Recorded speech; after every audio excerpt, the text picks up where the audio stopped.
Hi, my name is Marina Hebeshi, and today I'll be talking about love. The purpose of this speech is to inform the audience about the psychological and scientific perspectives on love. Love is a complex emotion that can be understood through psychological and scientific research. We always wonder, why do we fall in love, or what happens to our brains when we do fall in love? According to a study by the Rodian Clinic, love is a fascinating and multifaceted emotion that can be examined through psychological and scientific research. Today, I will teach you about love and psychological and the scientific perspective and explain what researchers have discovered about this complex emotion. In this speech, I will discuss three main ways love is viewed: from psychological perspective, the brain regions associated with love, and the role the hormones play with love. So the first theory of love I will be talking about is by Robert Sternberg. This theory suggests that there's three different components of love: intimacy, passion, and commitment. These can combine in different ways to create different types of love. For example, if all three components are present to equal measure, it's considered a consummate love. Consummate love. Oh, I can never pronounce that. If only intimacy is present, it's called compassionate love. And if only passion is present, it's called infatuation. The triangle theory of love has been widely used in research in relationships and has helped psychologists better understand the complexities of romantic love. My second theory is by John Bowlby and Mary Ainsworth. These theories suggest that in our early experiences with attachment figures, usually like our parents, shape our ability to form and maintain relationships through our lives. According to the attachment theory, there are four main relationships throughout our lives. There are four main attachment styles: secure, anxious, oblivious, avoidant, and disorganized. People with a secure attachment style tend to have healthy, long-lasting relationships, while other attachment styles may struggle through intimacy and commitment. Attachment theory has been used to explain why some people have a harder time with romantic relationships than others. So my third theory is the evolutionary theory of love by David Buss. This theory suggests that love is an evolved adaptation that helped humans survive and reproduce. According to this theory, people are attracted to their partners who are likely to help reproduce successfully by providing resources, protection, or good genes.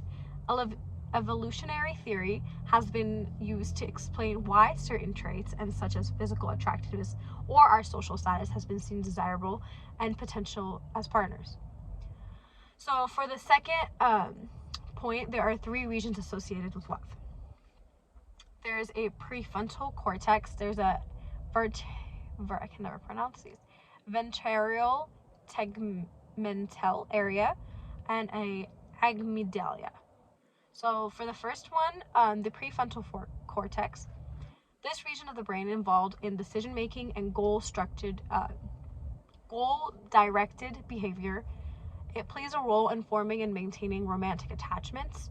Studies has been shown that the prefrontal cortex is more active in people who are in love than those who are not. So for the second point, the ventral tegmental area, this region of the brain is involved in reward and pleasure, and it is activated when we experience pleasurable sensations such as eating, drinking, or even having sex. It is also activated when we're in love, suggesting that romantic love is associated with a sense of reward. So for the third one is amygdala, the region of the brain that is involved in processing emotions, and it plays a role in the formation of memories. Studies have shown that the amygdala is activated when we see images of our romantic partners, suggesting that we're involved in the emotional attachment we see or we feel towards them. So two hormones that play in the role of love are oxytocin,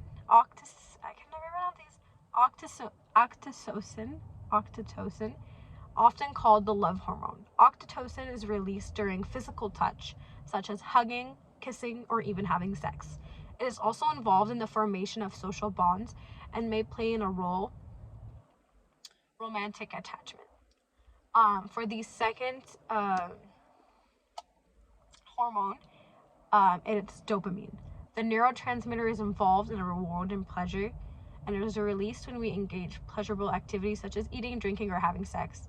It is also released when we're not in love.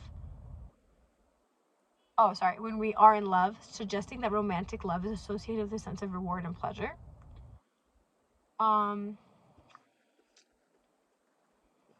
So to conclude, I'm going to give a brief summary of everything. Through psychological and scientific research, we can gain a deeper understanding of love. Today we discussed 3 main ways love is viewed from a psychological perspective, our brain regions associated with love, and the roles that hormones play in love. So as we continue to learn more about love, we can appreciate this complex emotion even more.